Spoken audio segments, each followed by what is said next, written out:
Selamat pagi dan shalom.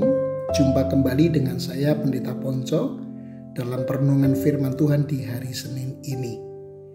Mari kita berdoa sebelum membaca firman dan merenungkannya. Bapa yang baik, syukur kami panjatkan atas hari yang baru ini. Terima kasih Engkau telah memelihara hidup kami sepanjang malam. Kini kami datang di hadapan-Mu untuk merenungkan firman-Mu. Tolong bukalah hati dan pikiran kami, agar kami dapat memahami kebenaran-Mu. Berkatilah setiap saat dalam hidup kami hari ini. Dalam nama Yesus Kristus. Amin. Bapak Ibu Saudara yang dikasihi Tuhan, kita akan membaca kitab Yosua 23 ayat 14. Saya akan membacakan dalam versi yang berbeda, yang berbunyi demikian.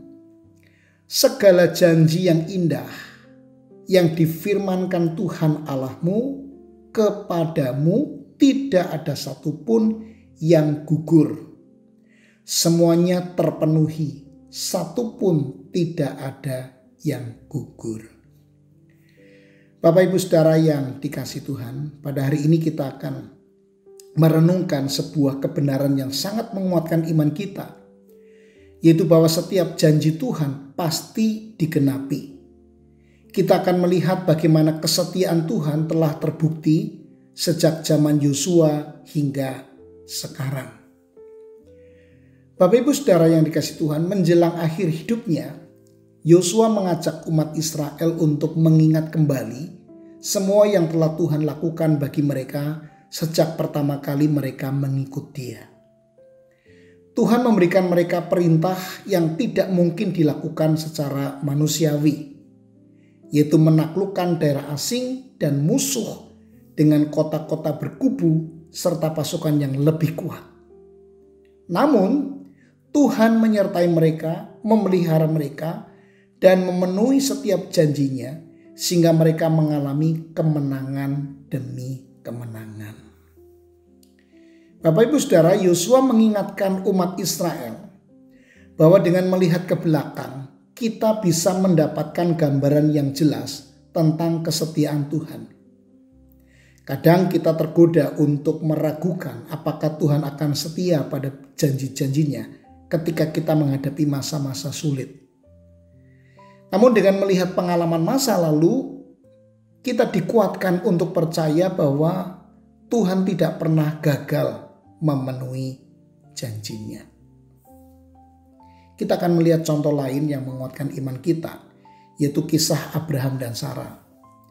24 tahun setelah Tuhan menjanjikan seorang anak kepada mereka, mereka terus menantikan pemenuhan janji tersebut.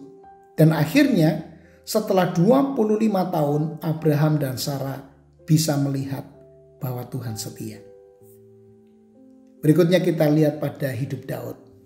Ketika Daud lari untuk menyelamatkan nyawanya, mungkin ia tidak yakin bagaimana Tuhan akan menepati janjinya untuk menjadikannya raja. Namun dalam masa pemerintahannya yang panjang dan makmur, Daud bisa mengingat kembali bagaimana Tuhan memenuhi setiap janjinya. Bapak Ibu Saudara yang dikasihi Tuhan, kita juga bisa mengandalkan kesetiaan Tuhan. Nah, apakah kita sedang menghadapi krisis saat-saat ini? Marilah kita berpegang pada janji-janji Tuhan. Dia tidak akan melupakan janjinya kepada kita. Kita perlu melihat ke belakang dalam kehidupan kita dan menghitung berkat-berkat serta cara-cara Tuhan yang telah setia kepada firman-Nya. Mari kita selalu ingat akan kesetiaan Tuhan. Tidak ada satupun firman atau janji Tuhan yang tidak terpenuhi. Tuhan selalu setia dan kita bisa mempercayakan hidup kita kepadanya. Kiranya iman kita dikuatkan oleh kesaksian dari firman Tuhan hari ini. Mari kita berdoa. Tuhan, kami bersyukur atas kesetiaan-Mu yang tak pernah gagal. Kami berdoa agar Engkau selalu mengingatkan kami akan janji-janji-Mu, terutama ketika kami menghadapi masa-masa sulit. Berikan kami iman untuk selalu percaya bahwa Engkau adalah Tuhan yang setia dan firman-Mu pasti digenapi. Di dalam Kristus Yesus Tuhan kami berdoa. Amin. Selamat beraktivitas, Tuhan Yesus memberkati kita semuanya.